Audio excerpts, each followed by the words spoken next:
I recently did a video on December 9th, 2021 that was about the #1 mistake in color photography and how to correct it. And it dealt with saturation and how to get more saturation in your images without the pungent, nasty vibrance that saturation typically brings. Because of that video, I had a huge launch in my YouTube channel, which boosted me over 100,000 subscribers. Thank you so much. And I've got a video on that coming very, very soon. And also because of that video, I received many requests on how to get that level of color control in something like Adobe Camera Raw or Lightroom. That's what I'm going to be sharing with you today. If you haven't seen that video, I'll post it in the description below, and I'll also put it at the very end of this video. So if you haven't watched that, watch this all the way through first, and then see how you can do this stuff in Photoshop. So that #1 mistake that I typically see in color photography is that when you want a boost in color, what do? You just slam up the saturation, right? No, you don't want to do that at all. Because look at her. I mean, I said in the last video, she looked like she rolled around in a bag of Doritos or something like that. And we don't want that kind of skin tones, okay? Just boosting the saturation up is what I consider a technical flaw. It is not an artistic expression. The reason why I say that is because when you increase the saturation like that, all you're doing is getting a global boost in saturation over the entire image without complete control over where that color saturation boost is coming from. To get a better artistic expression from your color, it's better to go into selective colors and modify them. No, I'm not talking about making your image black and white and just adding a splash of color somewhere. What I'm talking about is I want my reds to be more vibrant, or cyans, or fill in with whatever color you want.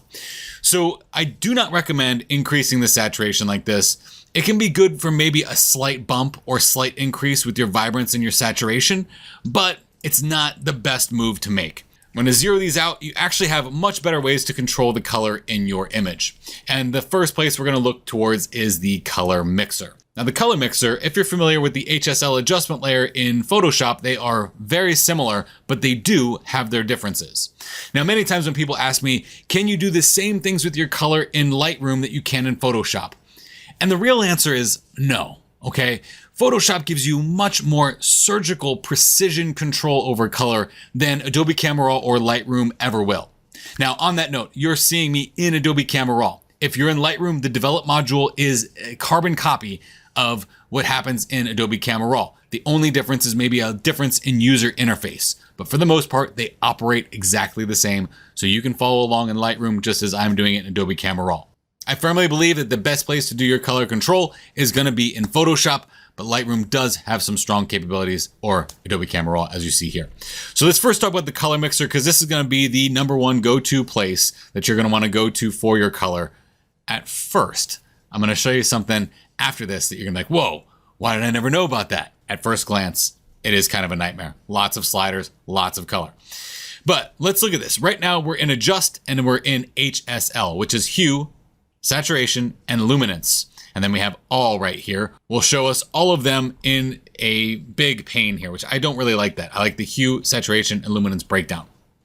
Next to that, you're gonna see this little target with a little crosshair above it. That's called the targeted adjustment tool. And depending on what area you're in, your hue, your saturation, or your luminance, when you click on this, it will automatically detect what color you're seeking. If I'm pointing at the wall, you're gonna see that it's gonna be focused on that little color that you see to the bottom right of it. And as I click, I move it to the left, it's gonna make that blue a little bit more cyan. If I move it to the right, it's gonna make that blue a little bit more purple. That's what that target is basically telling you right there. Okay, that's really cool. This wasn't like this in past versions of Adobe Camera Raw. This is what they kind of did with the recent update of Adobe Camera Raw. If we target the hue of her skin tones and we click it and we move it to the left or to the right, what we're gonna get is either an alien look or a zombie look. So hue isn't necessarily the best place to target the skin tones in this individual. Let's go to saturation. If we go to saturation and we click and we move, what you're gonna notice is that not only is it increasing the oranges a little bit, it's also increasing the reds a little bit. What this is doing is it's not just taking the literal color that you're selecting, it's taking localized colors that are near it and moving them as well. If we go into our greens and we move this, you're gonna see the cyans move with it as well. That's so that the localized colors get a boost along with the primary color that is being selected. This is something I wish were in Photoshop. This is where Adobe Camera Raw and Lightroom really have a good stronghold over Photoshop. With this, we're in the saturation. So if we click and we move over, we're going to increase the saturation just in the color of her skin. Now we aren't increasing the hue. This is just the saturation. Okay. Now, as I was saying in the last video, the way that you want to manipulate skin tones, or any color for that matter, is not just to increase the saturation in it to get it to boost. We definitely want more tonal quality in the color of her skin. Where you also want to target is the luminance value. In that last video, I discussed how a painter would use black or white or the complementary color to help make the color look a little bit better. So if we just increase the saturation of the oranges, it's not going to look good. But if we go into the luminance, we click on the color orange and we move that as well, and we make that orange a little bit darker or a little bit brighter, we can start to round off that color a little bit so it actually looks better. Just an increase in saturation is going to give us garish color, but an increase in saturation with an increase or decrease in the luminance value or the lightness that is present within that color is always going to make our colors better. And that was the primary goal of the last video. So that's the HSL adjustment. I'm going to go ahead and press Alt or Option and reset the color mixer. The next option you have here is color. This is when you know what color you want to adjust, and instead of getting the target adjustment tool, you get the color with the hue, saturation, and luminance all in one panel. So let's say I knew that her skin tones would be orange, which typically our skin tones are orange anyway. Here is where I could come in and I could increase the saturation, and then from there, adjust the luminance accordingly. Now, if you watch that video, you'll see that this HSL breakdown that we have right here is very similar, if not the same, as what we see in Photoshop. Luminance and lightness are actually considered the same thing. It's just the presence of light or dark within your color, or how much white or how much black is present within that color. Okay. Now there is one other thing I want to show you here, and this is where things get a little crazy. You've probably seen me show this before. It's the calibration adjustment. Now the calibration adjustment is typically a place where people don't go, and the reason why is because they don't understand it. At least that's what I think. Or they think that this calibration section has something to do with calibrating their camera's RAW file. And that's maybe not entirely true. It may have been maybe 5 to 10 years ago, but now we can use this calibration section to just get more color out of our color. And quite frankly, this is the first place that I go to get more color out of my color than going into the color mixer. And the reason why, let me try and break this down for you. The color mixer is giving us the ability to manipulate a represented color in the image. So what we're looking at here is we know this as orange. But if we really look at it, it's 188 red, 63 green, and 7B, which if we look at our Bayer matrix sensor, which is an RGB sensor, that is the value of red present within the color, the value of green present within that color, and the value of blue present within that color. What we get here in the color mixer is just manipulate that color. Don't worry about the breakdown of that color. Just manipulate the color orange, or the color red, or the color violet. What calibration is going to do is it's going to say, no. We can actually go into the red values of all the colors that are present within there, and we can increase that saturation or make red more present within our colors. Now, what you're going to see is that as we move this color red up, we might see an increase in many different colors, maybe our greens, maybe our blues. Why is that happening? Well, that's happening because, like I said, this is the red that is present even within this color blue. This color blue in the background still has a value of 122 red. So when we increase this red primary, we aren't targeting the physical color of red. We're targeting the pixel values that are present of red in every color. Okay, this is where things get really interesting, and this is where I would recommend, if you're in Adobe Camera Raw, right click here and say Edit Panels to Show. Now what I want to do is I'm going to use my arrow keys and I'm going to take this calibration, I'm going to move it up. This is a constant reminder for me to make sure that I do calibration first before doing anything with my color mixer. Now I'm just going to give you a little cheat here. We're not going to get too much into color grading because that's a whole different topic, but color grading actually happens at the end. In the way that Adobe Camera Raw or Lightroom applies the settings to your RAW files, color grading happens after everything else. So I'm going to move that down to the bottom. This is typically how I have mine set up. I put my calibration just below my basic adjustments, and then I put my color grading at the end. Everything else kind of just falls into the normal pecking order. But when we're talking about color manipulation, this is the best way to do that. After we press OK, it's going to snap, and then we're going to see it reset, and now calibration is first before color mixer. This is a reminder for me that if I want the most out of my colors, I'm going to want to do calibration first. Okay, so now if I move this over, I can get more red value out of all of the colors within the image, which just gives me a much better look for this image in my personal opinion. However, her skin tones look kind of off.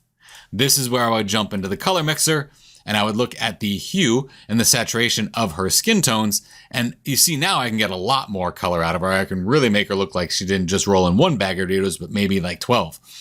But I'm not going to do that. The key thing here is that as you work with calibration, understand that color mixer and calibration are going to work in unison for getting the colors that you want in your image. So after increasing the overall saturation in the color red, I can then come down to the color mixer. So here's where I might just look at the luminance value of those skin tones. And then I just have to ask myself a question. Did I make the skin tones look better after doing all of this work? And I would think so.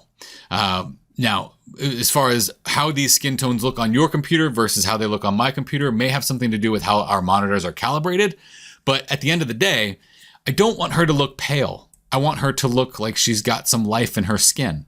To go back to that little caveat here, though, of is Photoshop or Lightroom going to give you the same level of color manipulation as Photoshop? I said no.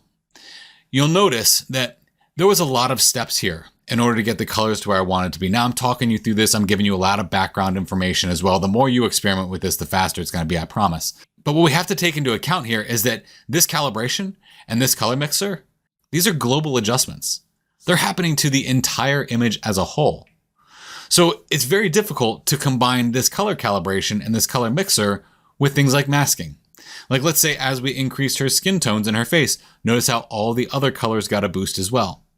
You might want that at the raw level, so it'll give you more color to work with in Photoshop. So that's actually a good thing. It's not an if this or that, okay? It's a what happens if I use both. We get more color now at this level in Adobe Camera or Lightroom, so when we go into Photoshop, we have so much that we can manipulate. Before we go into a more advanced look at how we can achieve color control, I want to talk a little bit about the hue shift in Adobe Camera Raw versus Lightroom. Let's look at this segment on the left. We have a color wheel down below, and in the middle of that is what the color wheel looked like before our hue rotation. What we did here is we told red, we moved it all the way over to the far right of the slider, and it does a 180-degree rotation around the color wheel and tells the color red to become cyan. If you'll notice, that is not a slider that goes from 0 to 100. It goes from 0 to 180 or negative 180, telling you that you can take that red and rotate it around the color wheel. Alternatively, in Adobe Camera or Lightroom, we take the red and we slam it all the way to the right. We get plus 100, not plus 180, plus 100. What does that tell us? Well, it doesn't tell us much about the hue rotation. It just tells us that we're moving that hue 100 to the right. But what it's actually doing is it's just doing maybe a 45-degree hue rotation. So in Photoshop, you can do a 180-degree hue rotation. In Adobe Camera or Lightroom, you can only get about a 45-degree rotation to the left or to the right of that color. Now let's take a look at a little bit of an advanced way of manipulating color in our raw files. So let's go into the masking section. In the masking section, we're going to go to color range. Now with color range, I'm going to use this eyedropper to select the color that I want to subdue or amplify, depending on what it is that you're trying to do. In this example, I'm trying to tame down these greens, which are very, very strong. So let's say I'm working through my process. I manipulated my colors in my basic settings and my color mixer and my calibration. And then I'm like, oh, something's just not right here with that particular color. How do I get that localized adjustment? You're going to get it in masking. Go to color range. I'm going to click on this color right here. Now, when I do that, I'm going to reset all my settings here so that nothing gets changed here. I'm going to say show overlay. So what's happening here is I have my overlays set in magenta. The reason why I set them into magenta is because magenta is not a color that you're going to see very often in your images. It's a very powerful color that we typically don't see very often in nature, especially at this strength. To change that, just click on this, make that magenta, increase the brightness all the way and the opacity all the way, and have it set to affected areas. That way I know that anything I do now is going to affect these magenta areas. I'm not replacing this color with magenta. Don't think that at all. This is just an overlay to show you what color we have selected. Once I have that color selected, I don't necessarily get the ability to go into that color and say add more of this color or add more of that color. But what I do have here is in the color section. We have temperature, we have tint, we have hue adjustment. So what I could do here to tame this green, which is kind of garish, is I could go into the tint and say, well, this is the color green that I want to offset a little bit. Let me move that a little bit more over to the color magenta. And you'll see it just kind of takes the edge off of that green, pulls the edge off of that green a little bit by mixing in its complementary color to that. Very similar to what we would do in the selective color adjustment layer in Photoshop. Now here I can also make that color a little bit cooler or warmer depending on how I want this image to look. Move it to the right, I make it warmer, I add more yellow to it. Now if we want to shift this color completely, we go into the hue section here and we can make this color any color we want. Now I would be very cautious on how far you go with this. That's why there's a setting right here called Use Fine Adjustment. Let's reset this to 0. Now when I press Use Fine Adjustment, as I move this, it's going to go very slow. And you want this to move slow. You don't want this to move fast, because this is where you get unrealistic color compositions if you do. But in doing this, we can move this to the left, we can move this to the right, and we can add a little bit more color to our color. Now we can't necessarily do an entire hue shift here by adding our complement to this color, because our color is going to get really nasty.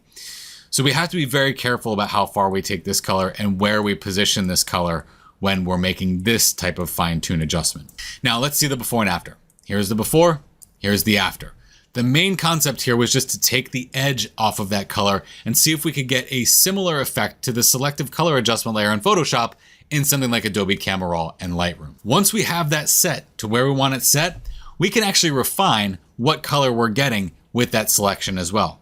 So if we say show overlay, we can move this over to grab more. So let's say we're like, that's not enough green. Let's move this over, we'll grab more. And as we move that over, it's gonna grab more color and apply all of these settings to more of the colors within the image. You see that? So now our yellows are starting to get a little bit more of that adjustment happening to it as well, which can be an effective technique for getting that color dialed in just right.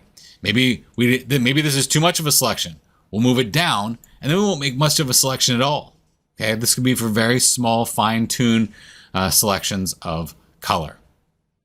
Move this over, okay, cool. Now let's say we like what's happening with that color adjustment up here, but we don't like what's happening down here. That's where I would go and say subtract and go brush. Now what I'm gonna do here is I'm gonna make sure auto mask is turned off, because my goal here is to brush out this foreground area from getting that color manipulation. So as I brush this, if I increase the flow and the density, it will take this away really fast, increase the flow and density, and I'll start brushing that away so that that part doesn't get affected by that color manipulation that we did before. And then we'll look at, we'll take off the show overlay and you can see the difference here now. It's only affecting what's happening in the back of the image and not affecting what's happening in the foreground of the image. So we can get some level of masking in Adobe Camera Raw and Lightroom that would be comparable to Photoshop. But I still think that the process of manipulating color in Adobe Camera Raw and Lightroom, while that tends to be the place that most people are when they're working on their images, I don't think it has the fine level of control. And in some ways, I think it convolutes the process of working with color. My typical workflow goes like this: tone, color, artistic expression.